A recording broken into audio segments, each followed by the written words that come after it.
আছে, 1 নম্বর কথা। 18 পাতার যে ফর্মটা দিয়েছে, ঠিক আছে, সেই ফর্মটাতে যা যা দিয়েছে দেখেছো তুমি ফর্মটা? না, ফেসবুকে দেখাচ্ছে। বলছে তোমার ছেলে, ঠিক আছে, তোমাদের কত কাটা জমি আছে লিখতে হবে, কতলা বাড়ি লিখতে হবে, মোটরসাইকেল আছে কি 4 চাকা আছে লিখতে হবে, ঠিক আছে, সদস্য তাদের সকলকার কটা অ্যাকাউন্ট আছে, কটা অ্যাকাউন্ট আছে, কতগুলো অ্যাকাউন্ট নাম্বার আছে, তোমার ছেলে কোন স্কুলে পড়ে, ঠিক আছে, কোন ক্লাসে ভালো পড়ে, করেছে। এটা A to কোনো Z বড় সবকিছু। লোকরা যারা গভর্নমেন্ট সার্ভিস করে তাদের ফ্যামিলির অ্যান্ড্রয়েড ফোন ইউজ করে কিনা, এখন তো যে গরিব একটা টালির চালের বাড়ি সেও অ্যান্ড্রয়েড ইউজ করে। ঠিক আছে, আমি কি বলছি ওটা করেছে এই জন্যেই, মানে আপনি জানেন না যে লক্ষ্মীর ভান্ডার এটা করবে না, সেটা আলাদা জিনিস, না করলে ভালো, নাহলে সরকার পড়ে যাবে। এই যে একটা এখন আর বলবে না রে ভাই আমার তো লক্ষ্মীর ভান্ডার করতে গেলে অসুবিধা আছে, কথাটা কি বলছি বুঝতে পারলেন?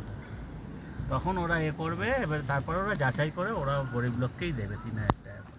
ওই 3000 টাকা নিয়ে মাম্মির ভালো হলো এবার।